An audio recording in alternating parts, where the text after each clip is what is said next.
Yo, what's up YouTube? It's the Guru Beats here, and today I'm going to talk about the piano roll sequencer.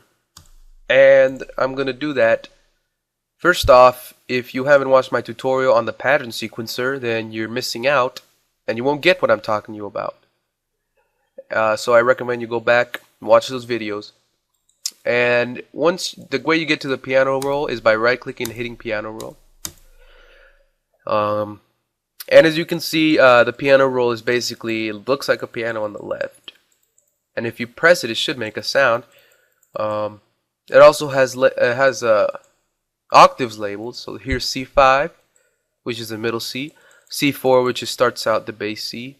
C6, which is the treble C. And so on and so forth. This goes all the way to C0 and C10, by the way. The piano roll is basically almost like the pattern sequencer in the sense that you can left click to create things and right click to erase, and you could change the style of your piano here.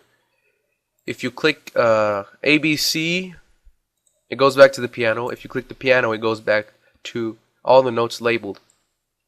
And if you're beginning in music theory and such, I recommend you stay here on this particular setting, because going over to the piano means that you'll only see the C5 and maybe you won't know where F3 is, which by the way is up here, down here. So you might want to leave it on this setting.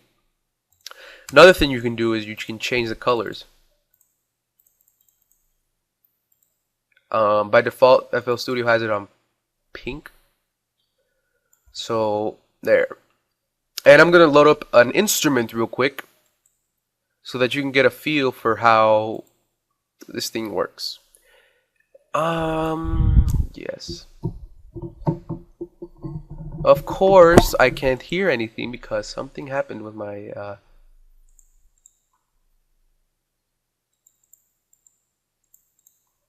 there should work. There you go. Alright. That's really loud. And I'm going to record something. So I'm going to hit the metronome, set the tempo to maybe 99, and then record.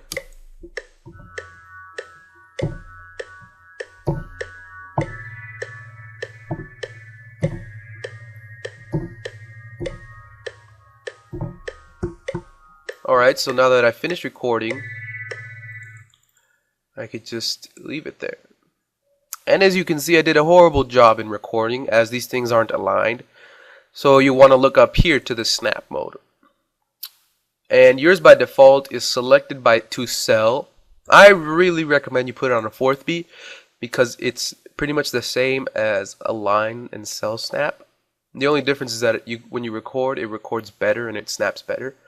So the way you fix your alignment is by selecting everything by hitting Control A and then going up here to the little arrow, hitting Tools and Quick Quantize.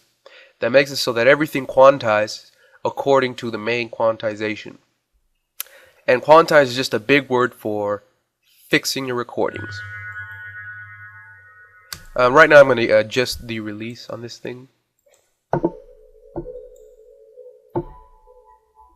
Alright. There. Okay. So as you can, let's play this back again and see how it sounds.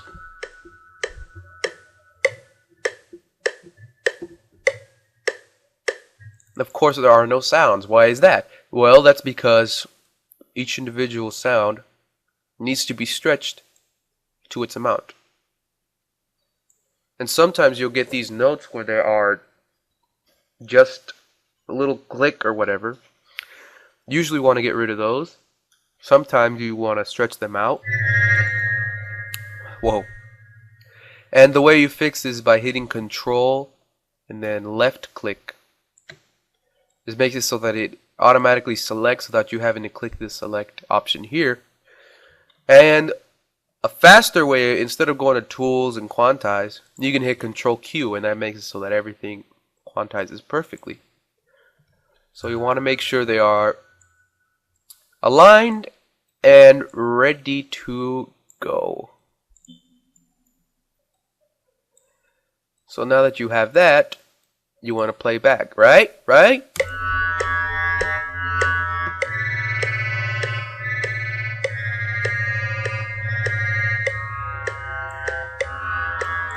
Well, what happened there? Why didn't it go all the way to the end? Well, as you can see, this particular red is the selected, and you didn't deselect everything. So FL Studio is only going to play until up here. So the way you do that, instead of going through shit and everything, Control D. There you go. You always want to do that after doing some changes. Like say you want to select, you're going to select these and maybe delete them. Select these again and delete them. You can also hit the delete key on your keyboard so that it deletes it. Now that we have that, we could adjust the volume, the velocity on the bottom. So I don't like these notes up here, so I'm going to lower them a bit.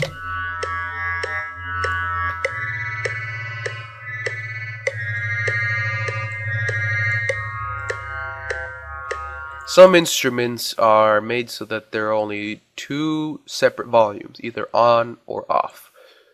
It's up to you to find out which of your instruments have that, but it's a really rare occasion when that happens.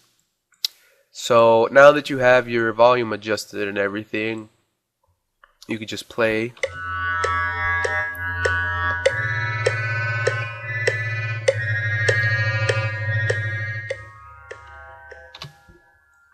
You could also, using the pattern sequencer along with the piano editor, you can right click, you could copy the selected notes, go to a different pattern, and paste them. And then you can edit them there for maybe a chorus or something. And you can flip back to the two. And if you have a full keyboard, I don't think laptops have this, but if you have a full keyboard, you can quickly shift through the patterns by hitting the right number keys, the ones that are aligned in a square shape, sort of. And don't forget to check your numlock. It's a quick way to access all the patterns. Anyways, back here, if you want to mute certain sounds for maybe a chorus, you click this particular button, which is the mute. It has like a speaker with an X on it, and select the ones you want to mute. And by right clicking, you delete it. And if you accidentally make the mistake of deleting something, you hit Control Z to undo what you did. And so now that we have all the notes we want deleted, we could go ahead and hear it again.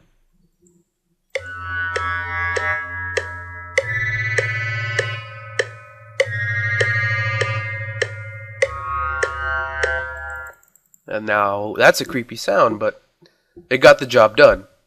We muted these. So if you want to unmute them, you got it right. Just click them again.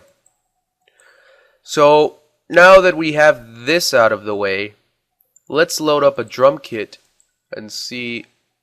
Load up the FPC,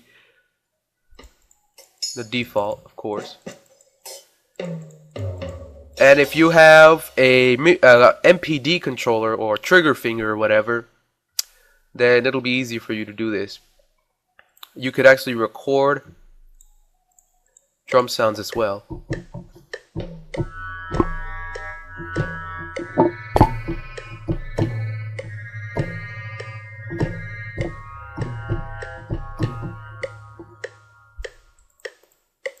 Okay.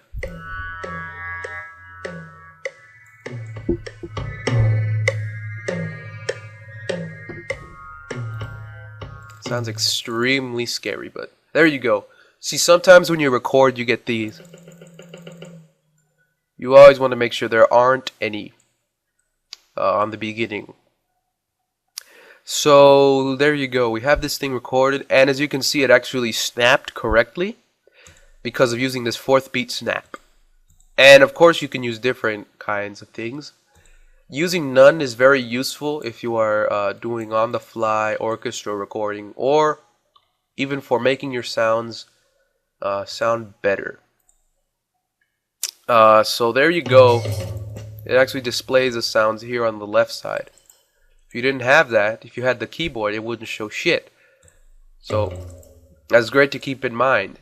So now that you know a little bit about the pattern sequencer and the piano roll, it's time to move on to the mixer.